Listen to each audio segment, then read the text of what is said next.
That's Debatable is sponsored by MB&G.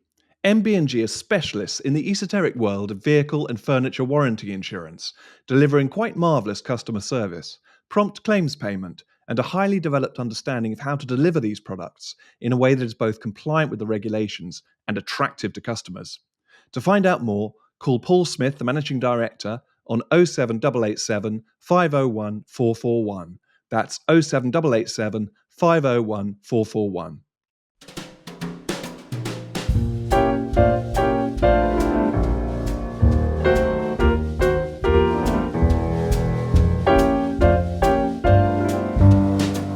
Hello and welcome to That's Debatable, the weekly podcast of the Free Speech Union. I'm Jan McVarish and I'm here with Connie Shaw again. We're back after a week's gap where there was a special edition last week, which I'm sure you've watched, where Toby Young was talking about the Islamophobia definition, something we'll come back to later in the podcast. But first, we're going to start off talking about a survey, which some of you may have picked up on in the news and seen a few of us talking about on various radio and TV stations. This was a survey that was put out by the Commission for Countering Extremism, the CCE, which was set up in March 2018 by the government. So it's a government commission. And they commissioned Ipsos, the survey company, to do a nationally representative survey of England and Wales. And it's about people's attitudes to free speech. So interesting survey conducted between February and March this year. And they had just over 2,000 participants, which isn't massive, I must say. I mean, that's not a massive survey, but all aged over 16. And the aim was to, they say, reveal a nuanced landscape of public opinion on free speech and to sort of highlight the challenges of navigating free speech in a diverse society. I've spent the weekend kind of reading this, and it is a bit of a strange study, really. It's very, very repetitive, and I think it's because it's a bit stuck on the way in which it's trying to come at the free speech issue. So a couple of things that stood out for me was, although it's asking about politics, climate change, race, ethnicity, transgender issues, and trying to find out what kind of issues people are less inclined to speak freely on, and also trying to find out which groups of the population feel most strongly about free speech, that free speech matters, and also which sections of the population feel most strongly that people shouldn't exercise free speech because they shouldn't cause offence.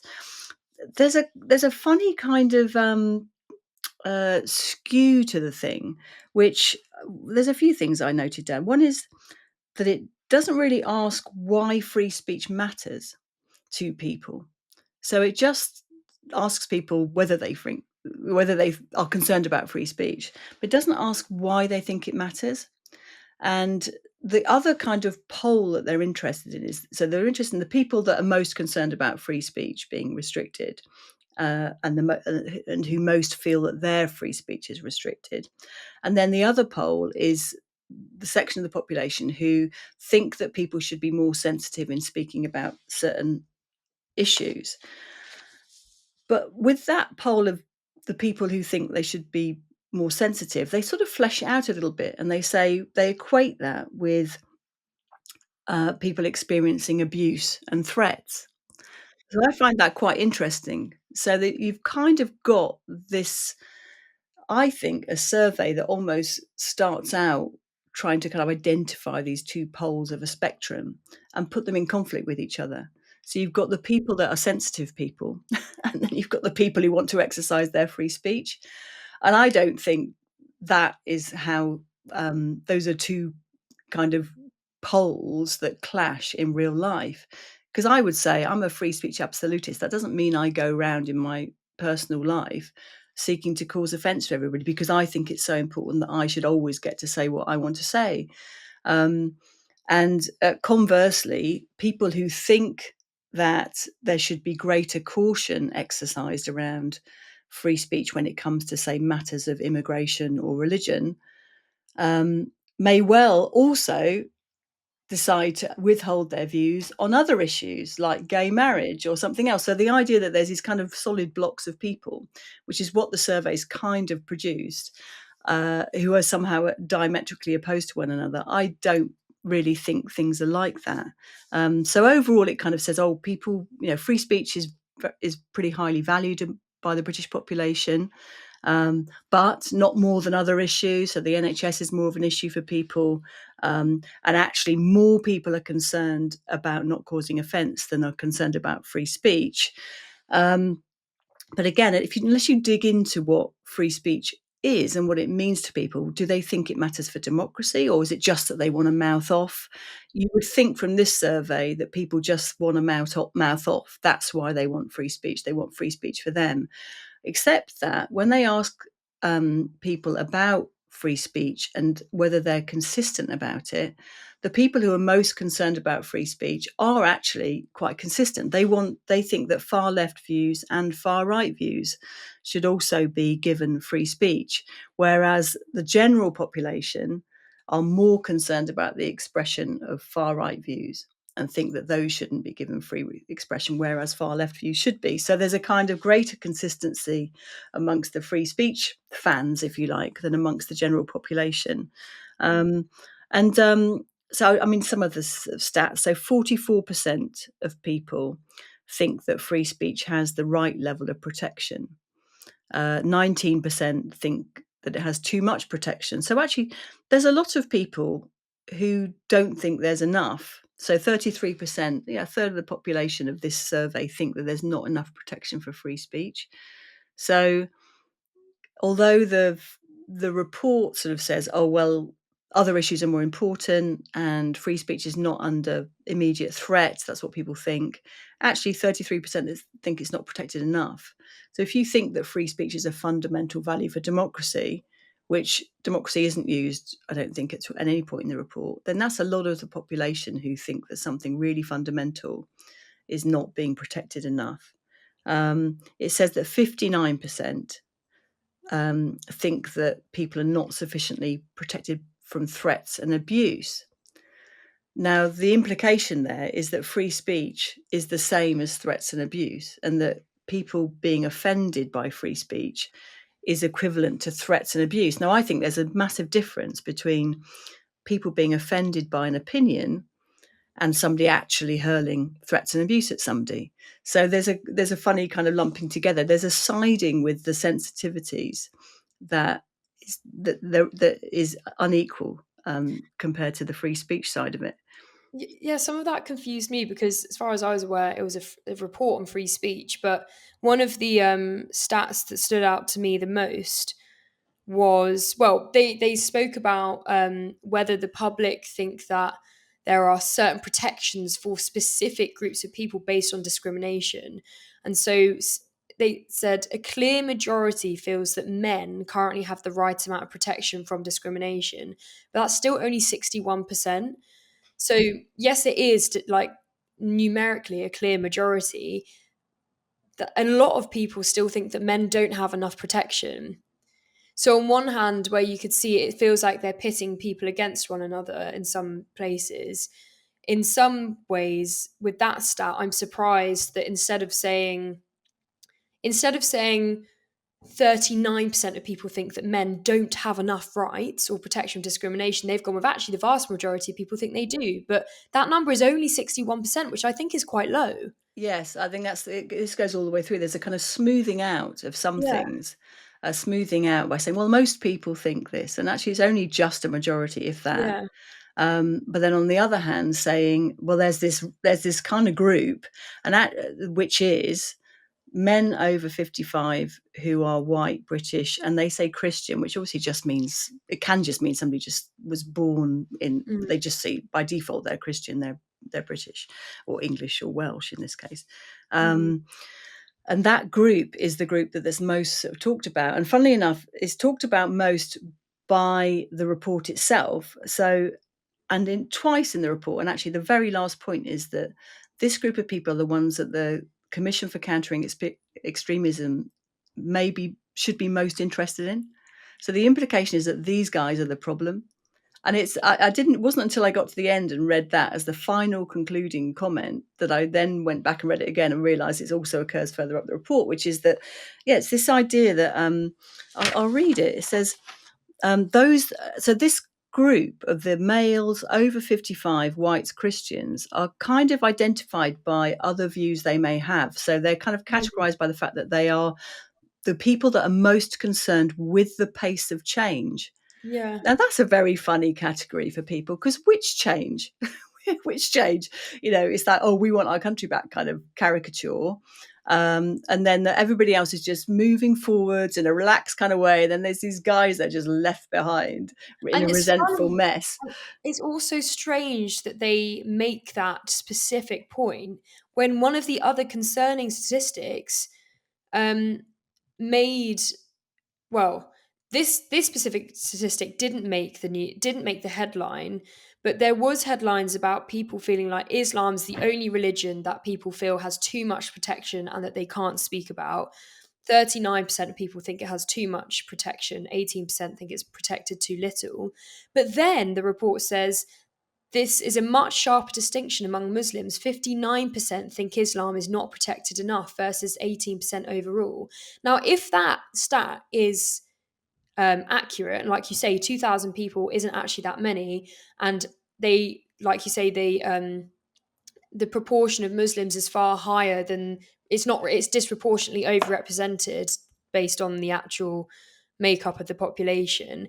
If that stat does concern me, that in their own words, a vast majority of Muslims think that, because that is a very similar number, think that Islam isn't protected enough. Yeah, So well, if that's also true, why then get to the bottom and not sort of say there is also an issue here with Islam? well, the interesting thing is that they weighted the sample. So there's 2,000 people surveyed, and at the beginning of the report, they say 300 of those are Muslim, and they actively weighted the sample in that direction. But it doesn't explain why. I got to the bottom, and I thought it would explain why they did that. They didn't do that with any other group. So you've basically got, out of 2,000 people, 300 of them are Muslim. And that's double the proportion in the general population. So that's something like 15, 16% of the sample are Muslim, whereas I think it's like 6.5% or something of the British population are Muslim. So that's kind of odd. So then you have created and pitched against one another this group who are, of 300, if you like. Not that they necessarily all have the same views, but you'll maybe will have views about Islam being kind of needing more protection because that's your interests. And then the other people who are kind of concerned about issues relating to Islam, but they also ask people about their view. Do they feel that they can express their views on faiths? And they say, well, the faith that they most kind of self-censor about is Islam. But of course, it's this question of a faith. It's a bit odd, really, because I don't have any view on Sikhism or Hinduism. I know nothing about it. I don't know anything about Islam either. I know that, but I do know that there's a problem in British society with Islamism and the kind of politicized assertion of an Islamic identity, and that there has been a problem with Islamically motivated terrorism.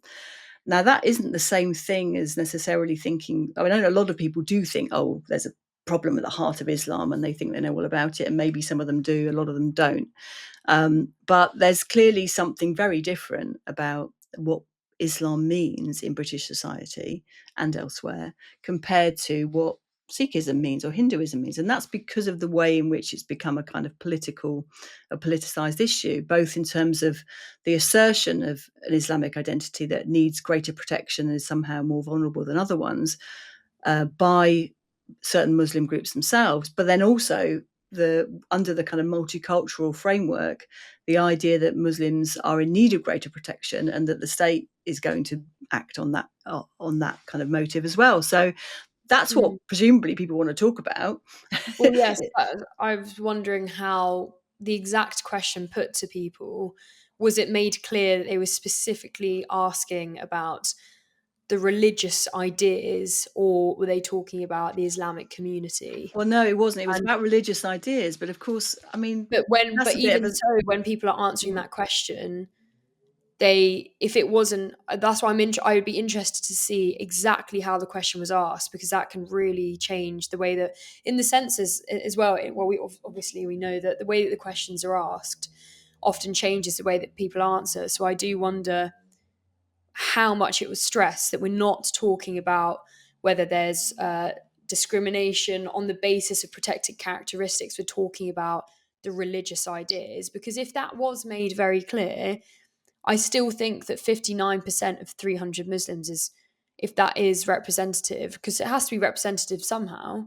It's a very strange piece of research. So the what they say about the kind of male 55 subgroup, as they call them, is that whilst their views do not represent the majority, they may be of particular interest to the Commission for Countering Extremism. So the implication is that those people that care most about free speech are somehow a threat to the stability of society. I don't spell that out, but that's, I mean, why else would the Commission for Countering Extremism be concerned about that group? I mean, I find that it's really odd. Whereas the people who don't really believe in free speech are not seen as being extreme. So the people who think that we should be much more sensitive are not seen as being extreme in any way. And we're going to move on to, there's a related question about the Islamophobia definition that's Yes. being pushed through. So members of the House of Lords have sent a letter to Dominic Grieve, who is the chair of the working group that Angela Rayner has set up to establish a non-statutory definition of Islamophobia. And the headline is that university staff and students will face disciplinary action if they breach Labour's new definition of Islamophobia, which is one of the things that this cross-party group of peers has warned in their letter.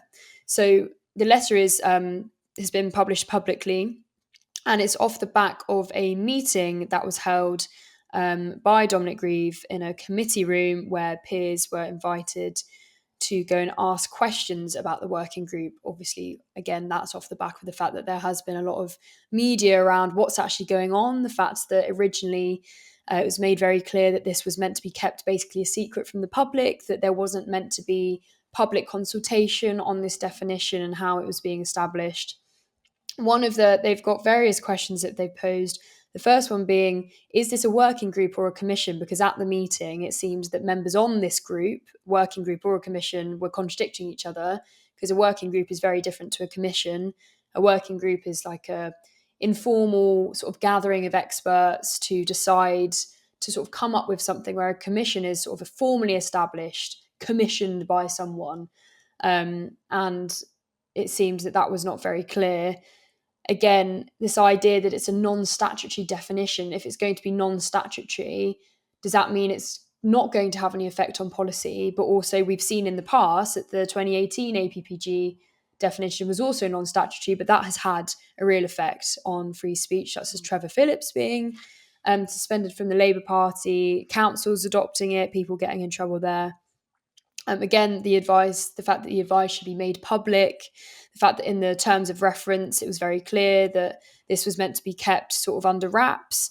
You know, they would say there's no ulterior motive here. It's simply so that ministers can get on with their work. But this is a huge matter of public interest if there's going to be a new definition of Islamophobia. And then in general, you know, why define Islamophobia / anti-Muslim hatred, which is strangely the way that the consultation has been written. They even from the beginning, they're conflating Islamophobia and anti-Muslim hatred, and throughout the questions that the consultation is asking, they don't necessarily make it clear that there is going to be a distinguishment. They ask, you know, what term would you like to use ideally, but from the beginning it's always Islamophobia / anti-Muslim hatred. And in the letter, the peers make the point that even despite the IHR, let me just get that right, the IHRA, which is the International Holocaust Remembrance Alliance's, their definition of anti-Semitism hasn't stopped anti-Semitism. In fact, we've seen a massive influx of it since October 7th. So what is to say that establishing a definition of Islamophobia or anti-Muslim hatred or discrimination is going to stop instances of discrimination against Muslims? So that's another question to be asked, and also just about social cohesion. The fact that there are a lot of tensions between communities at the moment. Some people, like in the report we were just talking about, lots of people feel like Islam has too much protection. And again, like you said, Jan, last week, the special episode of the podcast with Toby talking to Fayaz Magul, who is the founder of Faith Matters and Tell Mama. He's campaigned against anti-Muslim discrimination and hatred for a very long time. He is against the definition of Islamophobia, the term Islamophobia being used, because that word creates a chilling effect, because it suggests that it's Islam itself, the idea, the religion, that is being protected, rather than the people who happen to believe in Islam. It has been a term that's been used in the past, for example, to stop people talking about the grooming gangs, specifically the idea that there might be a religious aspect to the way that grooming gangs operate. So in the 2018 APPG, definition, it said an example of Islamophobia. Well, firstly, they said that Islamophobia was rooted in racism, and an example of Islamophobia was to talk about the Muslim involvement in grooming gangs. Now, obviously, we've seen the Casey review. It's said they have the Casey review has made it very clear that there needs to be an investigation into how lots of different aspects of life come into play when it comes to these grooming gangs, including religious aspects. So, by the 2018 definition, the recommendations of the Casey review would be racist. So, there are concerns that, and also the fact that the people who are involved in this new working group are many of those people supported the 2018 definition, including Dominic Grieve, who wrote the foreword to that definition, who is now the chair of this new working group. And people like Baroness Gahir, she's historically expressed concerns about the coverage of the idea that Pakistani Muslim men might be disproportionately involved in grooming gangs. She's been very concerned about that in the past. So it's just, when people have been slammed for being Islamophobic, including people like Andrew Norfolk, for talking about the grooming gangs issue, that it is a big concern, because it's all happening at the same time. The very day that Yvette Cooper gave her statement on the national inquiry was the same day that the government released the consultation to the very narrow group of people that they originally wanted to consult, and it felt like it was all been doing under wraps. Yeah, well, So- and this is the problem with it doesn't matter that it's non-statutory in a way, and obviously it would be even more serious if it became a criminal offence. But it's the fact that it becomes a de facto. I think it's already a de facto code. I mean, in a way, this is after the fact, because we've had years now of people thinking that they can't raise questions about things that are associated in some way with Islam or Muslims, and that's, people already feel that. That was evident in the survey we were just talking about. So it's really odd, isn't it, where you now have a parliamentary, whatever it is, working group, commission, I can't remember where we got to, but actually in practice people already feel like you can't say this stuff, and that's very clearly been the case, and people have been told that they can't say this kind of stuff, and including, like we said, Trevor Phillips, who suspended from the Labour Party for Islamophobia for talking about grooming gangs amongst other things. But also it accepts and recreates this idea that fundamental to the identity of being a Muslim in Britain is a kind of hypersensitivity to any discussion about you or about Islam. And that could be Islam anywhere. I mean, obviously Islam is a global faith, and so in one place it can be this, another place it can be that, and under the umbrella of Islam there can be all kinds of human behaviors and practices that people might want to criticize. But of course, if you put them beyond reach and beyond debate by saying, well, no, that's Islam, we must be very careful.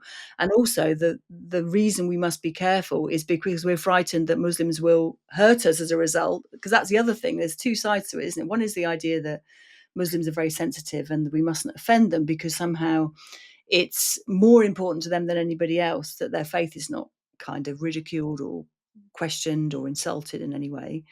But on the other hand is the idea that somehow Muslims are very volatile because of that sort of hypersensitivity, which somehow people accept is baked into the faith itself, which again, lots of Muslims will dispute.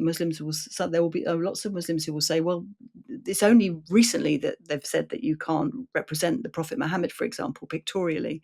It's only recently that the veil has become a practice in certain countries. In other Muslim countries, you can't wear a burqa. So there's all this diversity within Islam, but one version is the one that's being pushed here, which is this primarily of kind of hypersensitivity to questions of integration and difference. I feel like we've come to a breaking point, and it's very, very concerning that the government are going in this direction when people are just about feeling comfortable to express their views about this, and all of a sudden it's like, hang on a sec, we need to slow the brakes. When really, I think we all know that it has been coming to this breaking point. That doesn't mean that Muslims shouldn't be protected, hence using a different term like anti-Muslim hatred. But to use a term such as Islamophobia is only going to make tensions worse, by people such as who were surveyed in that report, who already feel that Islam has too much of protection. That is certainly not something that, they go on about cohesion and social integration, but that is just going to do the opposite. Mm-hmm. Okay, well, let's move on to another story that we wanted to talk about, which was the case of Sandy Peggy, the nurse from Fife in Scotland. Do you want to? This has been fast moving over the last week and carries on this week as well. So do you want to just update us on the story? Yes, so Sandy Peggy is like you said, the nurse from NHS Fife in Scotland who was suspended by NHS Fife for supposedly creating a hostile, intimidating environment for her colleague, Dr. Beth Upton, who is a male member of staff, male doctor who identifies as a woman. And Sandy Peggy had already raised concerns to her management, the fact that there was a man going into the women's changing room and nothing was done about it. And so she decided to speak to Dr. Upton himself when she found herself in the changing room with him, which happened to be an occasion when she was experiencing a particularly heavy period, which made it, in all circumstances, a lot of women would want to have privacy away from men, but particularly when you're going through something that is so very intimate experience for a lot of women, the last person you want in there is a man. And so she said to him, you shouldn't be in this toilet. And he decided to take action against her for harassment. And not only this, but she was also alleged to have committed an act of gross misconduct after being put through a disciplinary proceeding by NHS Fife. And so basically the first half of the employment tribunal was earlier this year in January, and now it's resumed 5 months later, and it's the second half, but Sandy Peggy has just been cleared of gross misconduct. It was an internal, NHS Fife said an internal hearing found that there was insufficient evidence to support a finding of misconduct. The second part of the story is that Sandy Peggy is now is going to attempt to sue her trade union for lack of support for when she was suspended from NHS Fife. So her trade union is the Royal College of Nursing, and she says that they failed to support her after she was suspended by NHS Fife over claims that she bullied and harassed Dr. Beth Upton.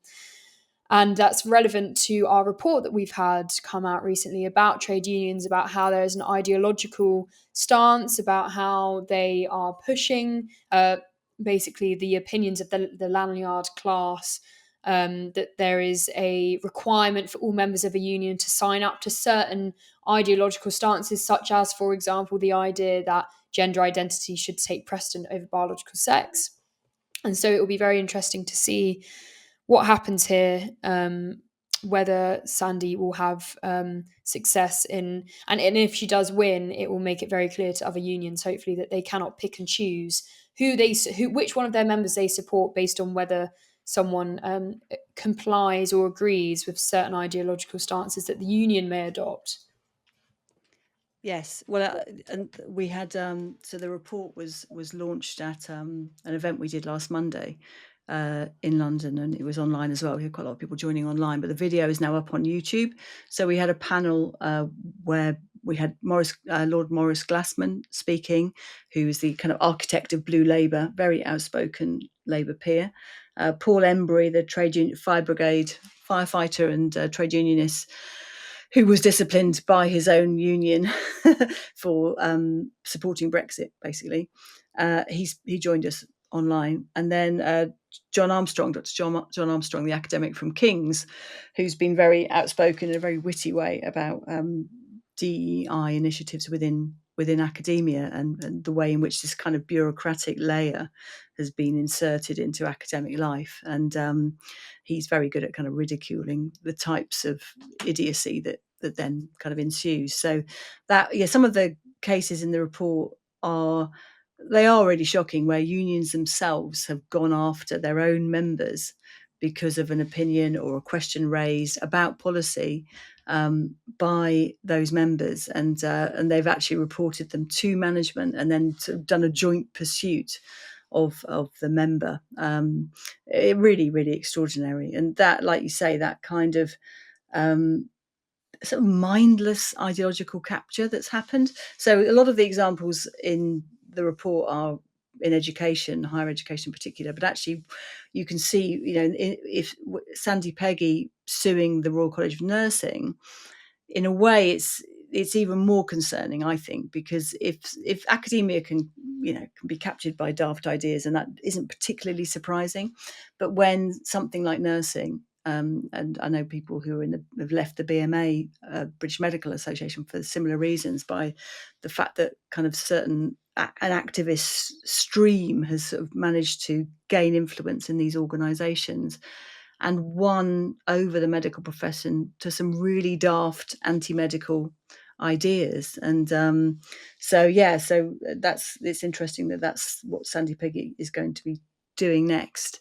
and like you say, it does really tie in with our report, so people can read the report on our website and watch the video. And interestingly, in that survey we were talking about earlier, the transgender issue or transgender issues is something that lots of people have identified as being something that's sensitive. Obviously, from which direction we don't know what their views are. We just know that lots of people think it's a sensitive issue and it's something about which they would hold back from voicing their opinions.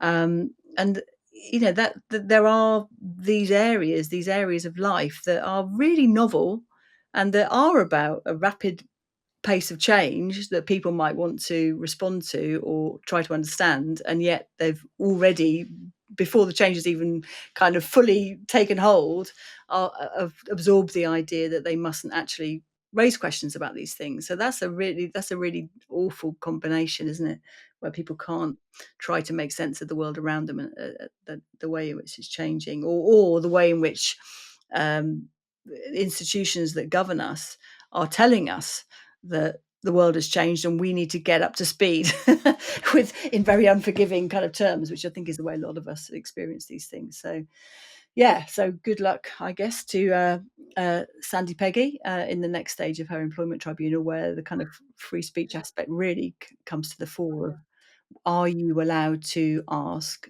a person who is a man, are you a man? And question whether they should be in your changing room. I mean, it's so fundamental. So anyway, right, okay. What's the other one? So there's a story also about, which people will have seen probably, about Lindsay Smith, who is a member of ours, who is notoriously, we're defending her because Newcastle United Football Club, the club of which she had been a supporter for forever, kicked her out of the club because of things she'd been saying on social media, again on the gender issue. But she and Fair Cop, We Are Fair Cop, Harry Miller's organisation, have recently, last week, won a case at the High Court against Northumbria Police, which basically the decision was declared that Northumbria Police had stepped well away from impartiality by being present on a pride parade, and not just being present in order to protect a pride parade and parade and steward it, but actually actively taking part, skipping along the road, basically. Well, The Guardian, their first comment was, "Oh, this is raising concerns that police now won't be able to take part in Remembrance Day and religious ceremonies." But the point about this was, like you said, it's specifically about gender critical people, which Newcastle Pride made very clear we're not welcome. We're not welcome at the parade. And that's why the police being involved in it was not impartial, because it's been very, very clear by that parade that gender critical people aren't welcome. And that's why, so if it had been a more, ironically, if it had been more of an inclusive Pride event, then perhaps there wouldn't have been such an issue. In the same way that when Remembrance Day services take place, no one is banned. No one is told, no, you're not allowed to take part in this. Of course, the whole country comes together and unites, and we would like, when I say we, I guess people who like Remembrance Day and value it would love everyone in this country to be part of it. Whereas, regardless of your political views, whereas that Pride parade was specifically saying that gender critical people aren't welcome. Yeah, if it had been more of an inclusive Pride, maybe the police wouldn't have got in so much trouble. And I think essentially that was Lindsay's problem. Okay, so I think that's it for this week. We have exhausted the topics that we'd set ourselves, and we will be back again next week. Thanks for listening.